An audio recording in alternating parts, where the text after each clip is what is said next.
Cuba. Ele que é jogador da DI, de futebol de salão. Nando, obrigado por estar aqui com a gente. Eu que agradeço, Jair, agradeço o convite, a TV Indaiá. Sempre um prazer estar podendo participar e colaborar com vocês. Conta pra gente agora como é que você começou no futebol de salão. A história é longa. Você falou em relação à idade, é muito tempo atrás. Comecei, Você tá com quantos anos hoje? Tô com 35. Comecei na Tejusa, tinha 10 anos de idade. A partir daí foi uma longa caminhada, né? Passei 15 anos na Europa, joguei 12 anos na Itália, mais 3 anos na Espanha. E agora, desde janeiro, estou de volta em Indaiatuba, né? Encerrar a carreira aqui, onde eu comecei, né? Meu sonho sempre foi esse.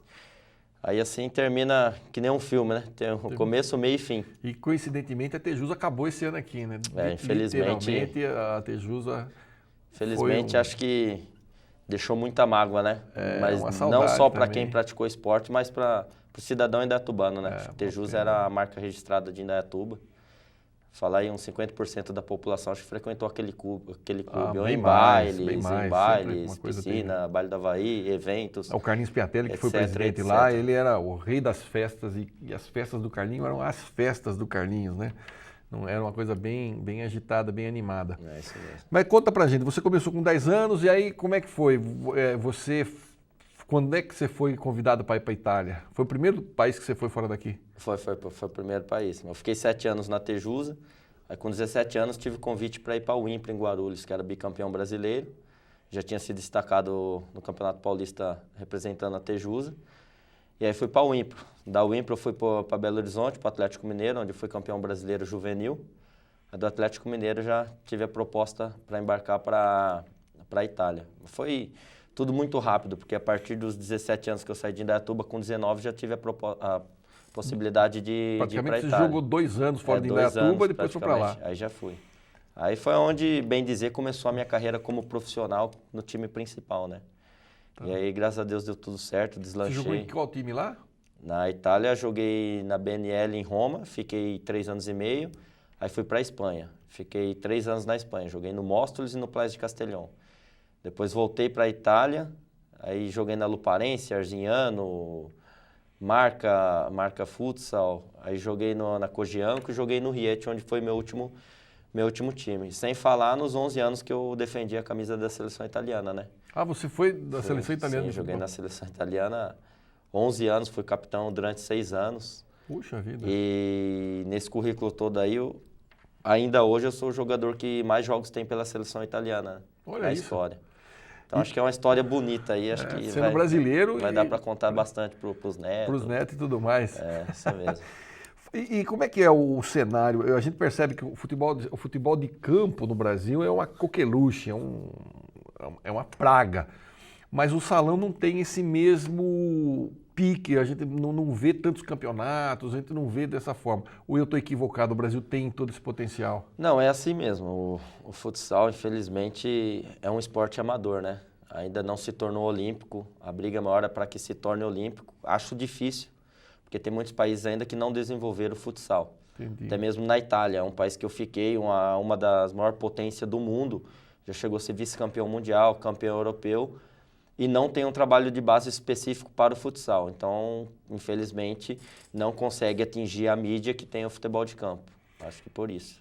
Mas é um mercado fantástico na Europa, tanto que você ficou todo esse tempo lá, não só na Itália, como também na Espanha. Eu sei que são países que têm uma desenvoltura grande com o salão. Sim, tem. A Rússia também agora abriu muito mercado, tem no Cazaquistão, no Azerbaijão, no Japão, muitos países, mas infelizmente aquilo que eu falei, é um esporte amador, né? Independente de você estar em outro país, você ser profissional, você viver daquilo, é um esporte amador. Acho que pode mudar as coisas em termos de publicidade, de mídia, se tornar um esporte olímpico. Aí acho que...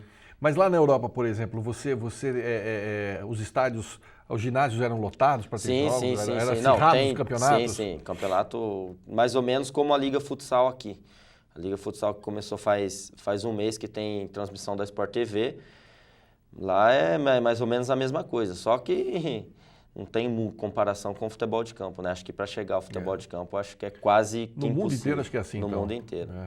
Mas aqui no Brasil, o mercado do futebol de salão, ele é grande também ou não? O mercado é grande, tem vários clubes, é o esporte mais praticado no Brasil. É mesmo? É o esporte mais praticado no Brasil. Nas escolas, em qualquer quadra que você vai, tem gente jogando futsal. Mas é aquilo que eu falei. A partir do momento que não vire, se torne um esporte olímpico, fica difícil atingir a mídia. Como é que você avalia a estrutura do Brasil, então, em termos de futebol de salão, comparando com a Europa? Bom, os times que jogam a Liga Futsal, que é o Campeonato Brasileiro, tem uma estrutura muito grande, né? Até mesmo porque o Brasil é imenso. Você gigante, se deslocar de uma cidade para outra e depois de 3 dias já tem que estar em outra cidade jogar de novo, a estrutura é muito boa. É como se for, é igual aos times da Europa. Que bacana. Então, acho que... Os salários são bons também ou não? Sim, são bons. Depende, né? Depende que nível de jogador você é, depende do clube que você está representando, os patrocinadores que tem o clube. Mas vamos supor, um clube top aqui tem mais ou menos o salário mais ou menos, bom jogador aqui que tem lá? Tem. O jogador top aqui ganha o mesmo que o jogador top lá. fora. Tá. O Falcão mesmo, vamos dar um exemplo, ele nunca quis sair do Brasil, porque para ele nunca valeu a pena financeiramente, então ele nunca precisou. Entendi. Então, acho que o Brasil tem nesse nível aí tá bem conceituado. E você só joga futebol? Só jogo não, né? Só joga futebol? Só jogo, não é um hobby, é meu ganha-pão. Não, eu digo assim, como profissão, você é isso que você faz o tempo todo? É, o tempo todo. Acho que desde os 17 anos, quando eu... O só, na verdade, foi quer dizer, você se Certo. concentra só numa atividade. Só numa atividade. Acho que tem pilha aí para mais um aninho. Acho que aí depois vamos pensar em outra atividade. Porque, na verdade, o Carlinhos Piantelli me conta, inclusive, me contava na época, como eram os times, como é que ele jogava. Ele mesmo foi um grande jogador de futebol de salão, mas ele tinha que trabalhar, carregar o piano na fábrica e depois, à noite, final de semana, ele jogava. E isso era o normal daquela época, que as pessoas eram pagas pelas empresas para jogar futebol, mas tinha que fazer uma ponta na empresa, entendeu? Ah, sim, não. Hoje já está bem diferente isso daí. O que eu comentei que o futsal é um esporte amador, entre aspas, no papel, né? Entendi. Mas a partir do momento que você assina num clube, você treina todos os dias, você tem que estar bem preparado para disputar um campeonato paulista, um campeonato de alto nível. Aí nesse meio termo tem jogos regionais, tem jogos abertos, depois já vem a Copa Federação, que é no segundo semestre. Então você já passa a ser profissional. Qual é a sua rotina de trabalho? A minha rotina é 2 treinos por dia. É 2 treinos por dia, de sexta-feira a gente joga, sexta-feira que vem nós vamos jogar em Barueri, pelo Campeonato Paulista, faltam 4 jogos para terminar essa fase, sucessivamente começa os playoffs, vamos em busca da classificação. E esse time que você participa hoje, da equipe de Indaiatuba, como é que ela é formada? São jogadores daqui? Não, como é que daqui forma? de Indaiatuba tem 4 jogadores e os outros 11 são jogadores de fora, onde a comissão técnica contratou no começo do ano, jogadores que eles já conheciam, já vinham supervisionando há um tempo. São jogadores que têm alojamento, são profissionais. É que nem eu falei, o amador fica só no papel. Entendi. Entendeu? Mas são profissionais, ganham para fazer isso, é o trabalho de cada um. E você tem, por exemplo, patrocínio de marcas, tipo Nike, essas empresas, eles patrocinam o time, patrocinam o jogador também ou não? Já tive na minha fase boa, né, na Europa. Agora, final de carreira, já não tem mais. Não, já tem sim. Tem tudo, é que nem futebol de campo. Tá. Só não se compara O nível de ganho? O nível de ganho e o interesse da imprensa, né? E até mesmo o patrocínio. Porque o patrocínio, como não tem muitos jogos televisionados, então o patrocínio fica muito difícil de conseguir. Mas agora parece que eu vi um burburinho aí na internet que até a Fórmula 1 vai só para o Sport TV, vai sair da Globo, né? Porque caiu muito o nível da audiência e para bancar esse horário na Globo assim tá ficando meio caro. Então tudo vira em função do que a televisão mostra, infelizmente. Com certeza. E é interesse, né? Claro. Cada um puxa pelo seu interesse próprio. E, bom, você falou que você tem mais um aninho de brasa para queimar aí. E depois, o que você pretende fazer? Quais são os planos para o futuro aí? Bem dizer, não programei nada, né? Não programei nada porque estou focado ainda no que eu faço, no meu dia a dia. Mas acho que depois que eu acabar a carreira, vou ter o tempo ainda para pensar bem, para poder focar em outra coisa. E aí vou ter tempo para decidir o que eu vou fazer. Pode trabalhar como técnico, por exemplo, que é uma atividade... Eu descarto ser treinador porque não é fácil. Não é fácil, você tem que lidar com 15 jogadores, 15 cabeças diferentes. Você tem que lidar com o diretor, você tem que lidar com o presidente, então você não pensa só para você, entendeu? Então, eu me vejo mais numa parte de administração, ou como diretor, organizador, supervisor, me vejo mais nessa parte. Mas aí lá para frente vamos pensar. Mas não na quadra ali com Na quadra você. eu posso ser um assistente, mas Entendi. como treinador direto, não me vejo. Não digo que não vou ser, mas eu não me vejo. Legal, bacana. Nano, foi um prazer ter você aqui.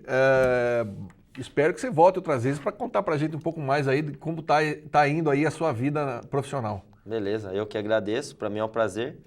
E sempre que puder, vou estar aí com vocês. Joia, é um prazer tê-lo de volta. O bom filho a casa torna. Com certeza. Você aí de casa não saia daí, eu vou para um rápido intervalo. Daqui a pouquinho eu volto com mais um convidado aqui no Papo Livre.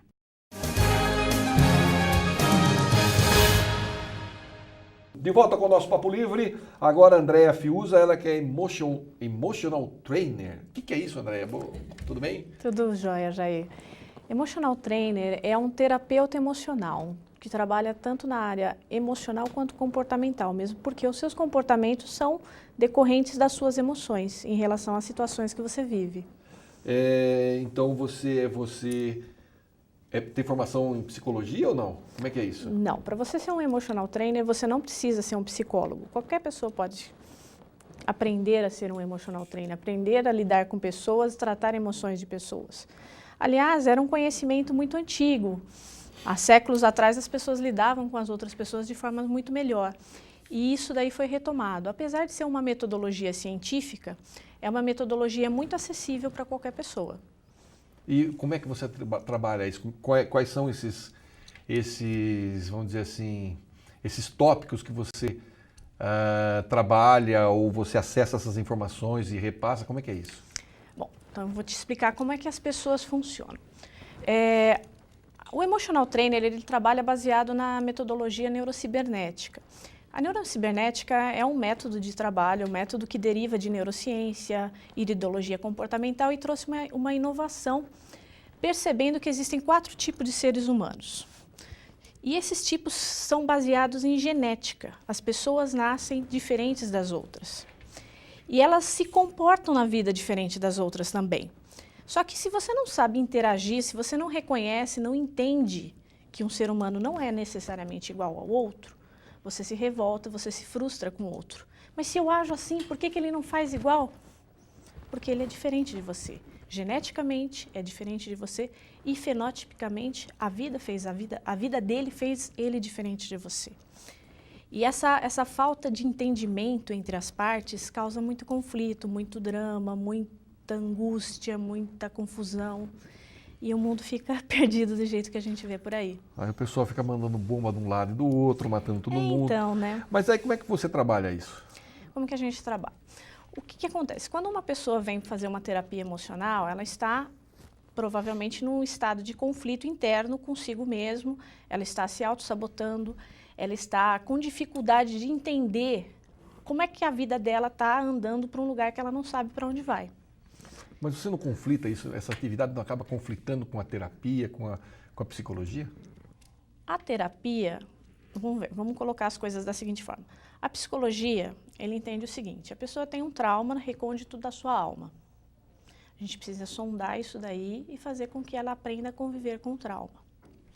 A neurocibernética, ela ensina o seguinte, as pessoas são o que elas aprenderam a ser. E elas interpretam o mundo a partir do jeito genético que ela tem. Então, se eu pegar a genética da pessoa, mas a forma de aprendizado que ela aprendeu durante a vida dela e juntar esses dois, eu tenho uma mentalidade, eu tenho um modelo mental que essa pessoa funciona. O Emotional Trainer é um profissional que é capacitado a entender, interpretar o modelo mental, vamos falar de uma forma mais simples, ler a sua programação mental e saber articular sobre ela. E como é que você faz isso? Vamos lá, você tem um cliente, um paciente, não sei como é que você denomina isso. Como interagente. É que você... Como é que é? Interagente. Interagente. Você tem um interagente e aí como é que você vai buscar esses pontos dele? Como é que você vai trabalhar ele? Como é que você vai desligar o botãozinho ou ligar o botãozinho? É assim que funciona? Como é que Mais ou menos. Quando uma pessoa se candidata a ser um interagente, ela precisa ter dois ingredientes fundamentais. Ela tem que saber que ela tem um problema, não precisa saber qual o problema, mas ela sente que ela tem um problema e ela tem uma disposição em querer mudar de vida, mudar de situação. Eu quero sair desse problema. Porque tem gente que tem problema e gosta do problema. Tem gente que se alimenta dele. Se alimenta do problema porque tem vantagens em ter o problema. Mas, enfim, quando a pessoa quer sair da situação problema para uma situação de vida melhor, mais confortável, mais feliz, essa pessoa eu posso ajudar, porque ela quer ser ajudada. Então, ok, tem essas duas condições, esses requisitos básicos, como é que eu faço o meu trabalho? Eu vou conversar com essa pessoa e entender qual é a queixa dela, qual o problema que ela acha que ela tem. A parte a isso, eu vou fazer uma leitura biométrica dessa pessoa, que já é um conhecimento bem antigo. A biometria é um conhecimento que vem lá da China, da Índia, mais de 5.000 anos atrás, desenvolvem esse tipo de coisa. Então, o que é a biometria? É a capacidade que você é treinado a olhar para uma pessoa e entender como é que a mente dela funciona. Porque o seu corpo se adapta à forma que a sua mente pensa. E como se faz isso? Me dá um exemplo. Por exemplo, olhando para você, Jair, eu consigo determinar algumas coisas que são tendências na sua vida. Você é uma pessoa racional, mas você também é uma pessoa bastante ligada à sua família. Você se importa bastante com a família, mas é uma pessoa que gosta de dominar. Meus cachorros que o digam. Com exceção do Rottweiler, que costuma me pegar no contrapé, que esse eu não consigo dominar, mas vamos lá. Mas como é que você trabalha? Então vamos lá, continua. Então, e aí? Tem essa percepção. A gente é treinado para enxergar na pessoa como é que é o padrão genético dela. E o padrão genético funciona sempre da mesma forma. Existem 4 padrões de funcionamento de pessoas. Então, faço a leitura do padrão. Quais serão esses padrões? Quais são esses padrões? As pessoas podem ser racionais.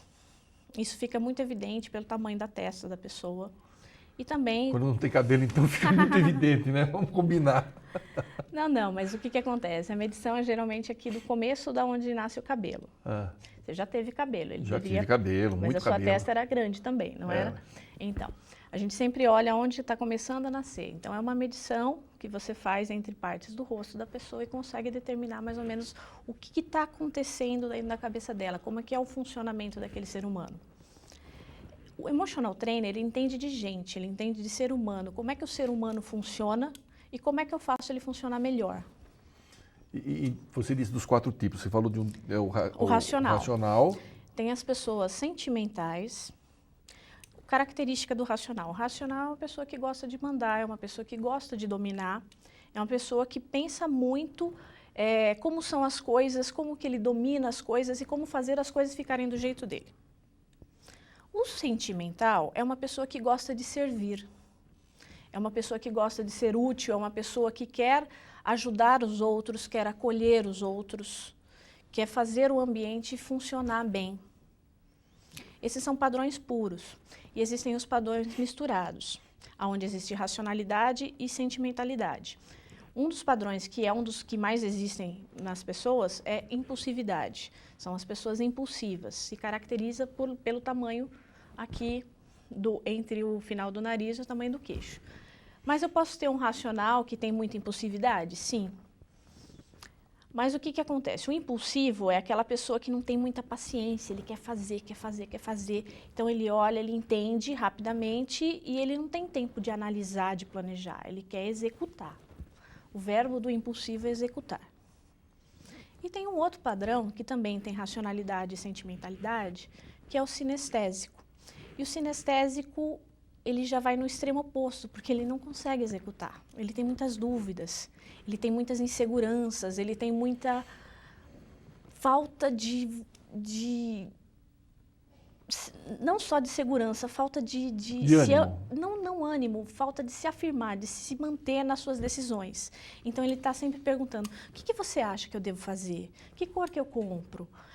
Você acha que eu devo ir com essa roupa, com aquela? Não é uma pessoa decidida, é uma pessoa que tem dificuldade de tomar decisões. E é uma pessoa que precisa do toque, que é diferente do padrão de aprendizagens, que é aprendizagens cognitivas, visuais, sinestésicas ou auditivas. Todo mundo tem isso daí, padrão de aprendizagem. Mas o padrão geral de comportamento é diferenciado. Todo mundo gosta de conforto. Falar, todo mundo é sinestésico? De certa forma, sim. Mas o sinestésico genético, além dele gostar de conforto, ele gosta das coisas muito seguras e ele tem problema de tomar decisão. Então, entendendo como as pessoas funcionam, eu não preciso entrar em conflito com elas. Eu sei o que eu falar, como é que ela vai entender. Isso é uma coisa interessante. Entre casais, por exemplo, existe muita dificuldade, às vezes, de comunicação. Porque, geralmente, vamos supor, o marido é racional e a esposa é sentimental.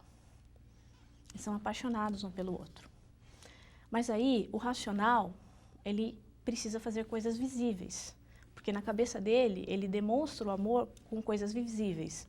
Então, ele compra flores, ele dá presentes, ele leva em restaurantes, em festas, tal. E a sentimental, ela precisa ouvir. Ai, meu marido nunca disse que me ama, eu acho que ele não gosta mais de mim.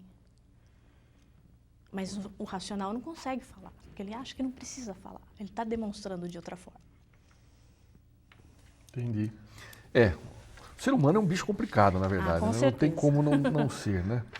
Mas, de qualquer forma, é uma atividade nova. Você fez jornalismo também? Fiz jornalismo.